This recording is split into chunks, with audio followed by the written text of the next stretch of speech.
بات کریں جناب. ہلو السلام علیکم. وعلیکم السلام. کون بات کر رہے ہیں بھائی؟ بھائی میں ندیم بات کر رہا ہوں ملتان سے، محمد ندیم. بھلے جی ندیم بھائی، کیا حکم ہے؟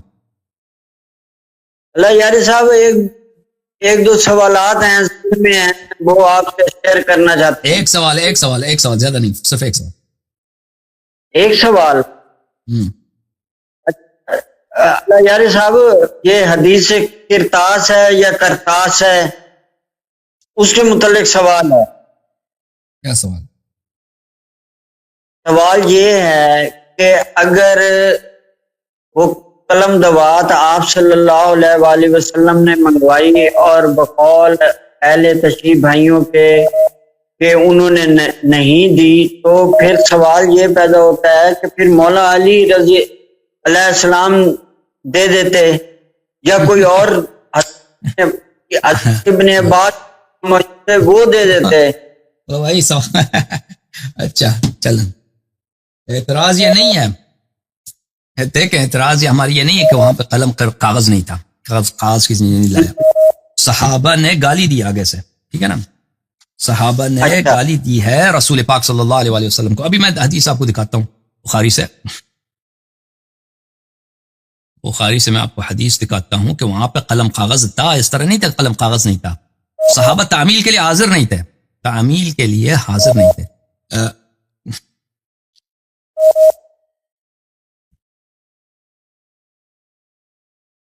میں آپ کو میں پیش کروں حدیث جو ہے،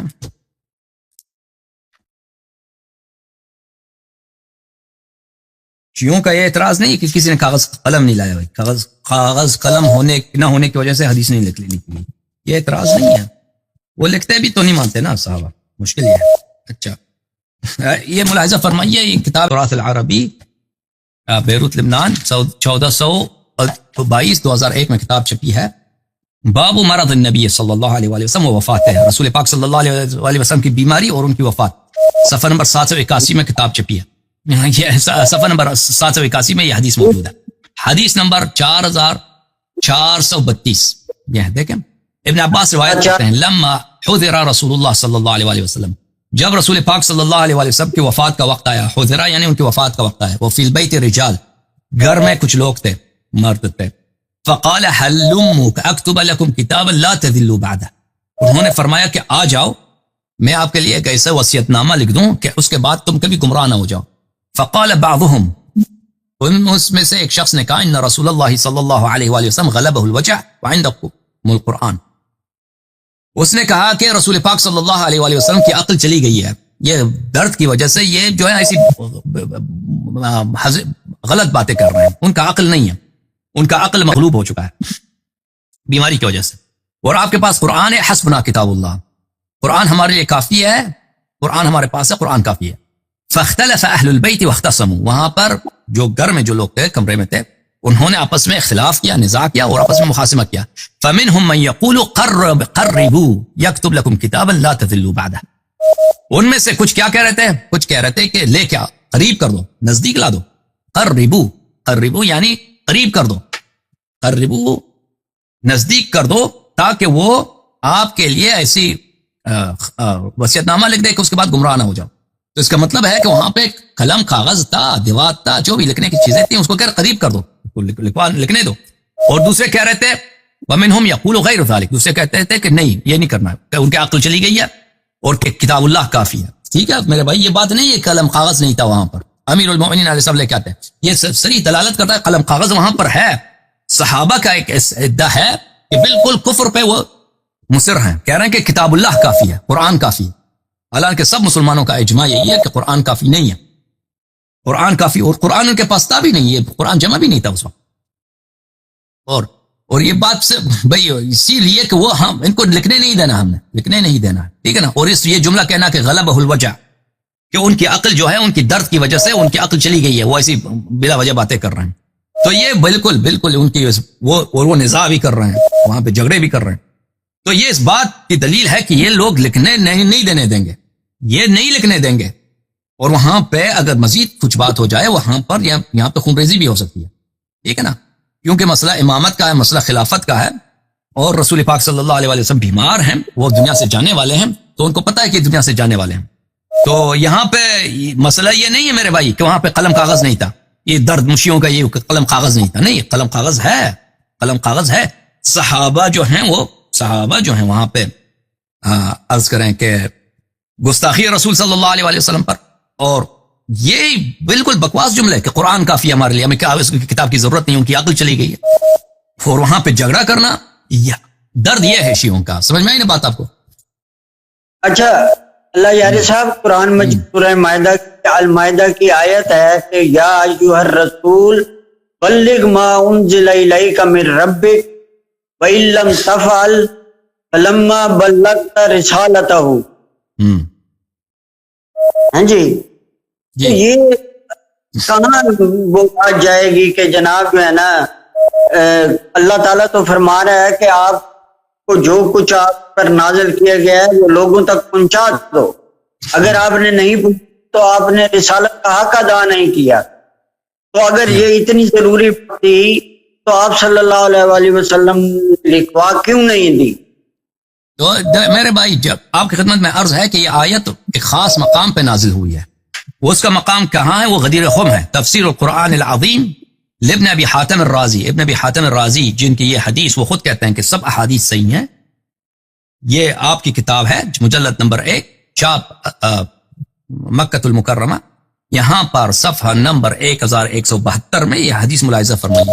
بلغ ما انزل الیک من ربک وان لم تفعل فما بلغت رسالته.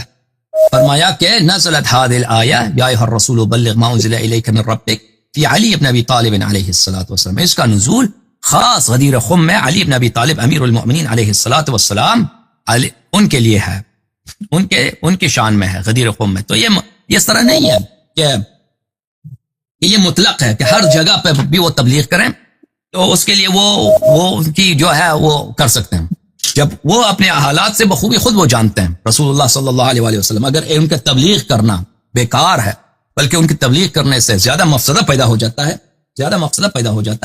تو وہ اگر تبلیغ نہ کریں تو وہ خود اپنے احکام کو بہتر جانتے ہیں. میں آپ کی خدمت میں یہ روایت پیش کروں کہ اللہ آپ کا بھلا کرے کہ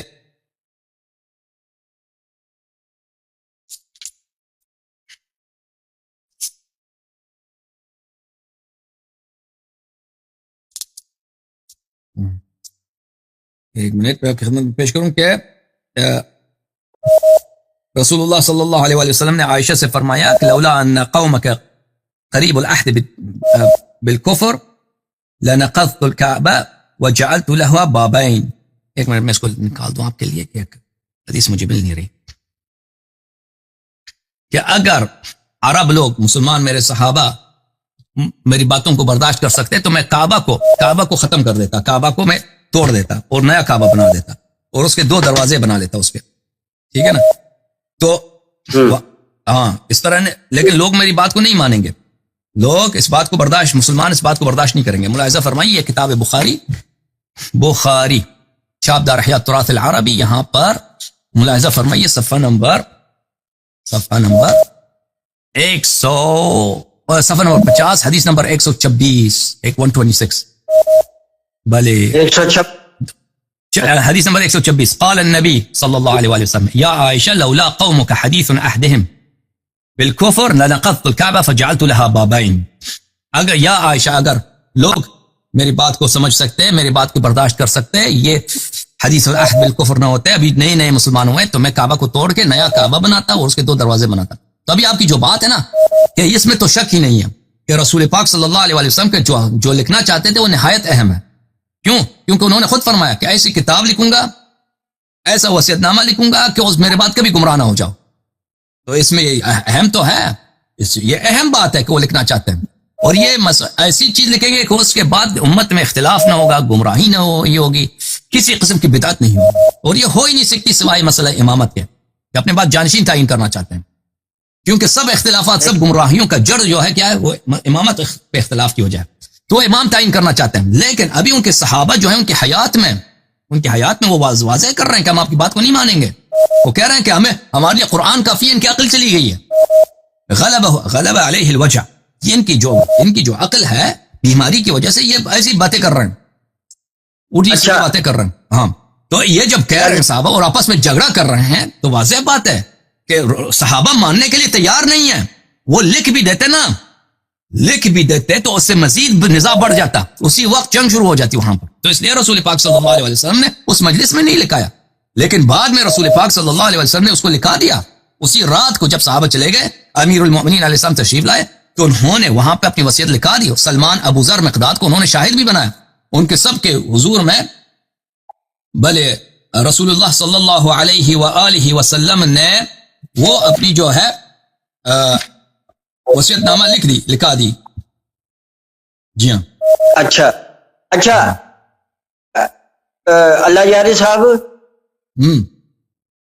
جی، میں قرآن مجید سورہ مزمل کی آیت ہے کہ وَاصْبِرْ عَلَىٰ مَا يَقُولُونَ. تم بتاؤ نا، تو آپ بتائیں، آپ مجھے ایک بات بتائیں بزرگ بھائی، کہ رسول پاک صلی اللہ علیہ وسلم جو فرما رہے ہیں کہ میں اگر ایسی خط لکھنا چاہتا ہوں کہ اس کے بعد تم کبھی گمراہ نہ ہو جاؤ، یہ کوئی اہم مسئلہ ہے یا نہیں ہے؟ وہ جھوٹ تو نہیں بولتے، غلط تو نہیں بولتے. میری بات سنیں، میری نہیں، آپ مجھے بتائیں صحابہ کو یہ ان کو لکھنے دینا چاہیے تھا یا نہیں لکھنے دینا چاہیے تھا؟ میری عرض تو سنیں نا، میری عرض تو سنیں. جن صحابہ نے کہا کہ قرآن ہمارے پاس ہے، قرآن کافی ہے، کیا آپ ان سے اتفاق کرتے ہیں قرآن کافی ہے؟ بتاؤ. نہیں، قرآن کے ساتھ فرمودات بھی ہونے چاہیے. بات یہ ہے کہ اگر وہ اپنا ولایت لکھ کر دینا چاہتے تھے یا امامت لکھ کر دینا چاہتے تھے تو پھر انہوں نے کیوں نہیں لکھ کے دی؟ تو اس لیے کہ اگر اس کے لکھنے سے وہاں ان کی مجلس کوئی سنتا نہیں ہے. پہلی بات یہ ہے کہ وہ لکھنا کیا چاہتے تھے؟ امیر المومنین علیہ السلام کی ولایت. اب جب صحابہ نہیں لکھنا دیتے، اب وہاں پہ جھگڑا کرنے کے لیے حاضر ہیں. ابھی وہ لکھنے کی بات کر رہے ہیں، انہوں نے جھگڑا کیا آپس میں. اگر وہ مزید اصرار کریں، وہ جھگڑا مزید بڑھ جاتا ہے، ٹھیک ہے نا، جھگڑا مزید، اور وہاں پہ قتال شروع ہوتا ہے وہاں پر. تو رسول پاک صلی اللہ علیہ وآلہ وسلم نہیں چاہتے کہ یہاں پہ ان کی زندگی میں قتال اور کچھ لوگ ان کی زندگی ہی میں ان کی رسالت کا انکار کر دیں، ان کی عصمت کا انکار کر دیں کہ بھئی نبی پاگل ہوئے تھے، یا کوئی اور دین میں ارتداد شروع کر دیں. وہ نہیں چاہتے اس بات کو. اور اس کو جب صحابہ نے ماننے کے لیے تیار نہیں ہے تو کس کے لیے لکھا دیں؟ اور پھر اس کے لکھنے میں اور نہ لکھانے میں کوئی فرق نہیں رہا، کیونکہ عاقل کے لیے آج بھی کافی ہے کہ رسول پاک صلی اللہ علیہ وآلہ وسلم کو جن لوگوں نے لکھنے نہیں دیا، ان میں عمر سب سے آگے تھا. جن لوگوں نے لکھنے نہیں دیا ہے انہوں نے کہا حسبنا کتاب اللہ، رسول اللہ صلی اللہ علیہ وآلہ وسلم کی عقل چلی گئی ہے، یہ ایسی باتیں ہیں. اور انہوں نے وہ رسول پاک صلی اللہ علیہ وسلم کی بارگاہ میں اختلاف کیا، ان کے حکم کو نہیں مانا. حالانکہ قرآن فرماتا ہے فلا وربک لا یؤمنون حتى يحکموک فیما شجر بینہم ثم لا یجدوا فی انفسہم حرجا مما قضیت ویسلموا تسلیما. یہ اس وقت ایک مومن نہیں ہے جب آپ کے سامنے بالکل تسلیم نہ ہو، آپ کے ہر حکم کی اطاعت نہ کریں. تو واضح ہے کہ ایسے لوگ تو دین سے خارج ہیں. یہ تو امامت تو ان کی دور کی بات ہے. تو رسول پاک صلی اللہ علیہ وسلم کا جو فعل تھا اس میں بڑا حکمت ہے، بڑا فائدہ ہے اس میں، کہ اس وقت لکھنے یا نکالنے سے اس مجلس میں کوئی فرق نہیں پڑا. کیونکہ جن لوگوں نے اختلاف کا اظہار کیا ہے ان لوگوں نے اپنے دین سے خروج کا انہوں نے اس پہ سند پہ مہر لگایا ہے. اللہ یاری صاحب، میں قرآن کی آیت پڑھ رہا تھا وَاصْبِرْ عَلَىٰ مَا يَقُولُونَ وَاهْجُرْهُمْ هَجْرًا جَمِيلًا. آپ اس کا کیا ترجمہ کرتے؟ آپ ترجمہ کرو، مجھے تو ترجمہ آتا ہے. آپ کے ذہن میں کیا ہے؟ آپ نے میرے سوال کا جواب نہیں دیا بھائی.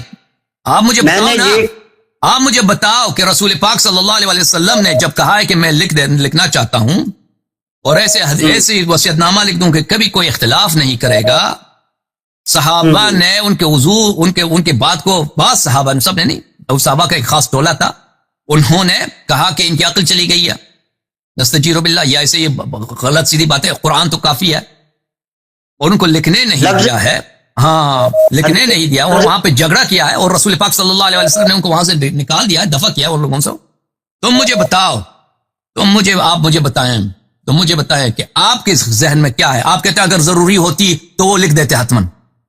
تو آپ مجھے بتائیں، آپ مجھے بتائیں کہ ایسے مسئلہ کو جب وہ خود کہہ رہے ہیں کہ میں ایسا لکھ دوں گا کہ تم کبھی گمراہ نہ ہو جاؤ، اس کا لکھنا ضروری تھا یا نہیں تھا؟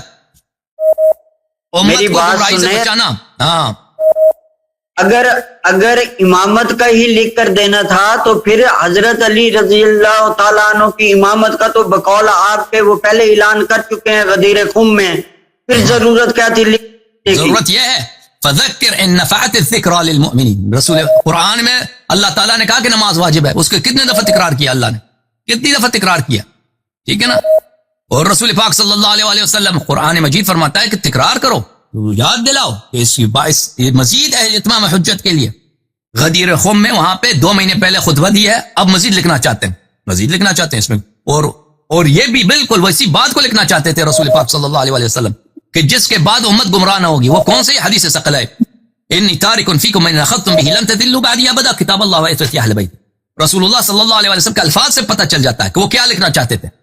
وہ اسی بات کو لکھنا چاہتے تھے جو ان کے نزدیک اگر اس بات کی اتباع کیا جائے کوئی گمراہ نہ ہو جائے گا، اور وہ قرآن مجید اور اہل بیت علیہ الصلوۃ والسلام کی اتباع ہے. حدیث ثقلین ہے، امامت اہل بیت علیہ السلام ہے. تو آپ کہتے ہیں کہ ضرورت کیا تھی؟ ضرورت بہت ہے. قرآن مجید میں اسلام میں کتنی تکرار ہے، ٹھیک ہے نا، تکرار بہت زیادہ ہے. ساری زندگی رسول پاک صلی اللہ علیہ وسلم تکرار تاکید میں گزرا ہے. مزید اتمام حجت، مزید اتمام حجت، مزید بیان. فائدہ اس کا بہت زیادہ ہے. وإلا اگر یہ نہ ہوتا تو قرآن کا جو ہے 75% آپ نکال دو، اس میں تکرار ہے. مزید بولو بھائی. ٹھیک ہے جی، مہربانی آپ کی، مہربانی اوکے. مہربانی. آپ نے میرے سوال کا جواب نہیں دیا نا بھائی، کہ جن لوگوں نے کہا قرآن ہمارے لیے کافی ہے، قرآن ہمارے لیے کافی ہے، جو کلام اس کے حضور میں ان کے بارگاہ میں کہتا ہے ہم کی بات نہیں مانتے، قرآن کافی ہے. آپ ہمیں بتاؤ ان کے شیعہ ان کے دین کو رد کرتا ہے کہ ایسے لوگ مسلمان ہی نہیں ہو سکتے، تو تم بتاؤ. میں اس کا جواب کر آپ سے بات کروں گا. انشاءاللہ منتظر. خدا حافظ. ٹھیک ہے نا جی.